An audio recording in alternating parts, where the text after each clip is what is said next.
ন্যাটোর মহাসচিব gents Stoltenberg বলেছেন ইউরোপে বাড়াতে হবে অস্ত্র উৎপাদন।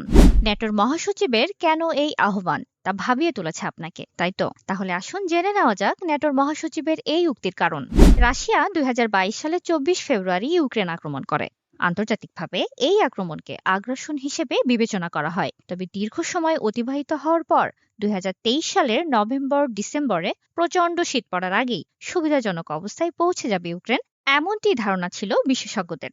ইউক্রেনের পাল্টা হামলা কাঙ্ক্ষিত লক্ষ্য অর্জনে সক্ষম তো হয়নি, বরং অর্থ ও সমরাস্ত্রের অভাব প্রকট আকার ধারণ করে। এদিকে রাশিয়া তার সামরিক বাহিনীতে বিপুল পরিমাণ বিনিয়োগ করেছে, অর্থাৎ দেশটি যুদ্ধে তার জিডিপির ৪০% ব্যয় করেছে সামরিক বাহিনীতে, যার কারণে রাশিয়া একটি যুদ্ধকালীন অর্থনীতির প্ল্যাটফর্ম প্রস্তুত করতে সক্ষম হয়েছে। কিন্তু কিভাবে রাশিয়া তা সম্ভব করল তার হিসাব মেলানোর জন্য পশ্চিমারা হিমশিম খাচ্ছে।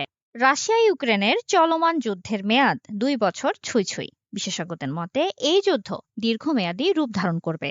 এমন অবস্থায় রাশিয়ার সঙ্গে লড়াইয়ে টিকে থাকার অস্ত্র, গোলাবারুদ সহ অন্যান্য সামরিক সহায়তার জন্য ইউক্রেন তার পশ্চিমা মিত্রদের প্রতি আকুল আবেদন জানিয়েছেন। ইউক্রেনের এই আকুতির মধ্যেই ন্যাটোর মহাসচিব জেন্স স্টলটেনবার্গ ইউরোপের প্রতি অস্ত্র উৎপাদন বাড়ানোর আহ্বান জানিয়েছেন, যুদ্ধে ইউক্রেনকে সাহায্য করতে এবং ইউক্রেন রাশিয়ার সম্ভাব্য দশকব্যাপী লড়াই ঠেকাতে ন্যাটোর মহাসচিব এই আহ্বান জানান। তার ভাষ্য অনুযায়ী ইউক্রেনে অস্ত্র সরবরাহের পাশাপাশি নিজেদের অস্ত্র ঘাটতি পূরণের লক্ষ্যে তাদের শিল্পের প্রতিরক্ষা ভিতকে পুনর্গঠনও করা প্রয়োজন। তিনি আরও বলেন, শান্তিকালীন সময়ে ধীরে সুস্থে অস্ত্র উৎপাদনের পরিবর্তে যুদ্ধকালীন সময়ের মতো উচ্চ গতিতে অস্ত্র উৎপাদন করতে হবে। তার এই আহ্বানের অর্থ দাঁড়ায় অস্ত্র উৎপাদনে একটি ধীরগতির শান্তিকালীন উৎপাদন থেকে দ্রুত ও সংঘাতকালীন উৎপাদনে স্থানান্তরিত হওয়া। ন্যাটোর মহাসচিব জেন্স স্টলটেনবার্গ বলেন, ইউক্রেনে পুতিন জয়ী হলে রাশিয়ার আগ্রাসন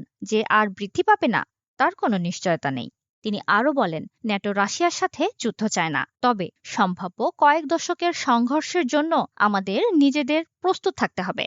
যতদিন আমরা আমাদের নিরাপত্তায় বিনিয়োগ করব এবং আমরা ঐক্যবদ্ধ থাকব, আমরা যে কোনো আগ্রাসনকে প্রতিরোধ করতে থাকব। প্রিয় দর্শক, এতক্ষণের আলোচনায় নিশ্চয়ই জানতে পেরেছেন ঠিক কী কারণে ন্যাটোর মহাসচিব ইউরোপের অস্ত্র উৎপাদন বাড়ানোর আহ্বান জানিয়েছেন। তাহলে আজ এখানেই শেষ করছি। কোনো মতামত থাকলে কমেন্ট বক্সে জানাবেন প্লিজ। ধন্যবাদ।